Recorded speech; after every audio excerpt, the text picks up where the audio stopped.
Hey, this is Shaz. Welcome back to All Things Jazzy. If you're new here, go ahead and subscribe and make sure you guys hit the like button, okay? In this video, I am showing you how I made this triple chocolate bundt cake. It is so delicious and moist. Very, very good. Simple. Okay, so let's go ahead and make this simple triple chocolate bundt cake. Alright, so in my stand mixer, I am starting off with 2 cups of flour that I have already added in 2 teaspoons of baking powder and a teaspoon of baking soda. I also added in 2 cups of sugar and 3/4 cups of cocoa powder. Baking cocoa powder. Make sure you use the baking cocoa powder, okay? Alright, so adding my paddle attachment, I am just going to go ahead and let that mix up. And while that is mixing up, over here I do have a 1/2 cup of oil. This is vegetable oil. I'm adding in 1 cup of buttermilk. All of these ingredients are room temperature. This is buttermilk, of course the oil is, right?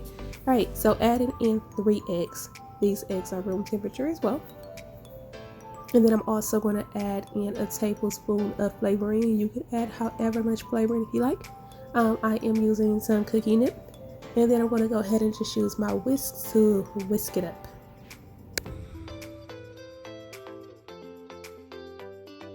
Okay, and so now that that is blended together very well, I am just going to go ahead and slowly pour this into my dry mix. Okay, and just let my paddle mix go ahead and do the work.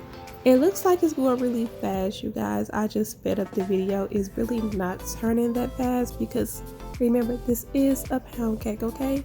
We don't want to do any over mixing. Okay, so scraping the sides and the bottom just to make sure we get all this powder incorporated with our wet mix. And I'm going to scrape the paddle attachment as well just to get everything off of there so everything can just blend nice and well together. Okay, so if you read my ingredients list, you know that we do need a cup of hot coffee. So I am adding in a cup of hot coffee, which was essentially just some hot water and a teaspoon of instant coffee mix. And then we're just going to go ahead and turn our stand mixer back on and just let that mix together. And again, this is not mixing that fast, okay? Just a sped up video. And this is already smelling so good. Like the kitchen is already smelling like chocolate. Alright, and I'm going to go ahead and just turn that off. And I am actually going to now just scrape the bottom because sometimes the bottom is hard to get to with this stand mixer. And then I'm going to use my whisk to stir the rest.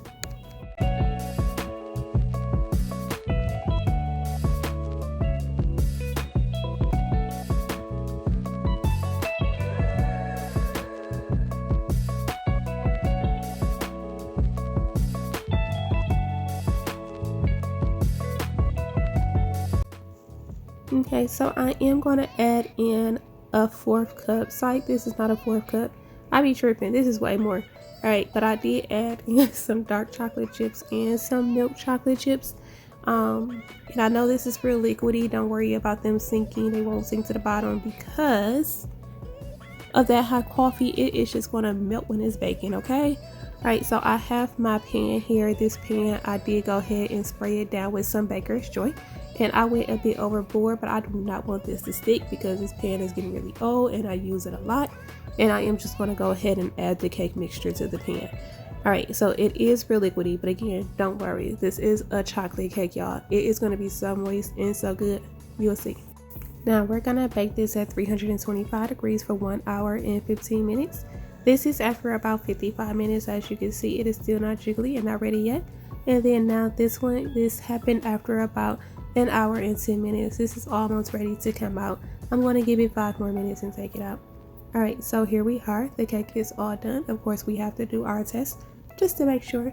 And we want to make sure we test in a couple of different places. So I have a toothpick here and I'm just going to poke around. If it comes out wet or too moist, we know it's not done.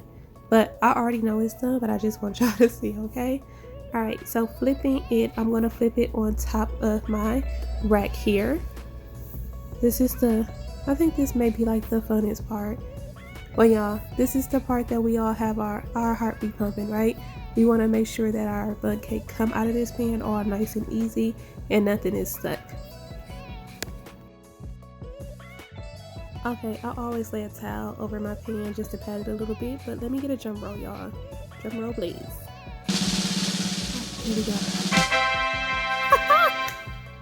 We did it. So bomb. This cake is so beautiful.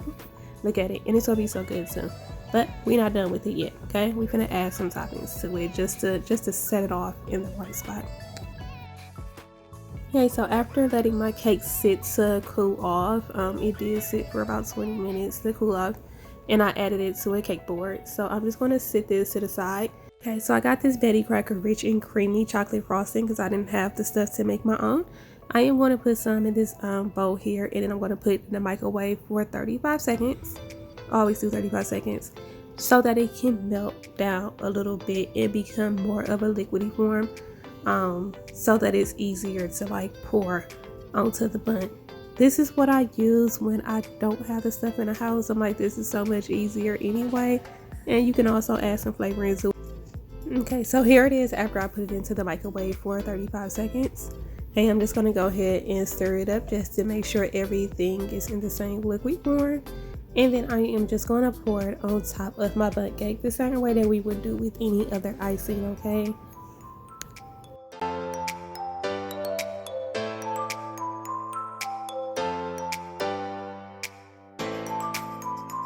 Okay, y'all see how easy my store-bought frosting / icing is going onto this cake? Yeah, and it's gonna be good too. Alright, so don't worry about it leaking off to the side. Sometimes it may come off the cake board, which is okay with me, because what I am going to do is just get me some paper towels and just clean it all up.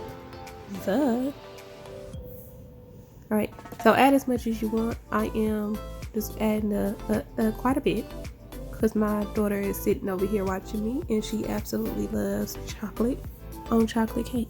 Okay, so now I am just adding some chocolate chips to the top just to top this off just a little bit more.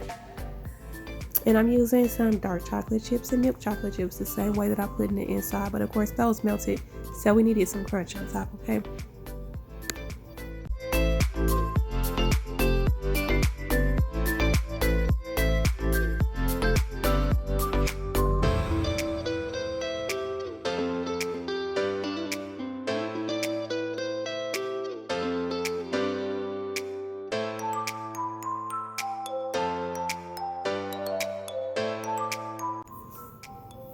okay, so now that we are done adding all the chocolate chips to the cake, I am now going to go ahead and just pour the remainder of the frosting / icing that I had left in the bowl to the top of the chocolate chips.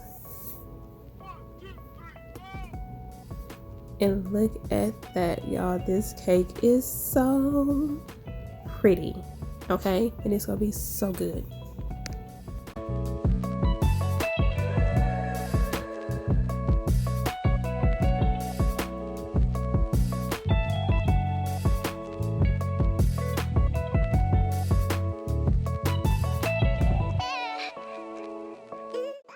I got my knife to cut into it. So here we are. I don't know why I just don't buy a cake knife, but this one worked just fine for me. So whatever. So let me go ahead and cut into it so y'all can see how this bad boy looks in the inside and how moist and chocolatey it is.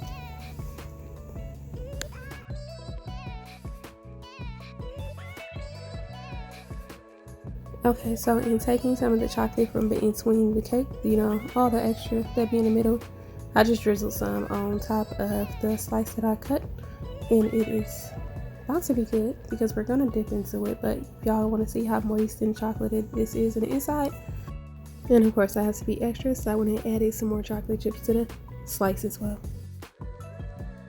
Alright, so that's the end of the video for this chocolate cake. You guys, if you happen to try this, leave me a comment, and I will see you next time. Bye.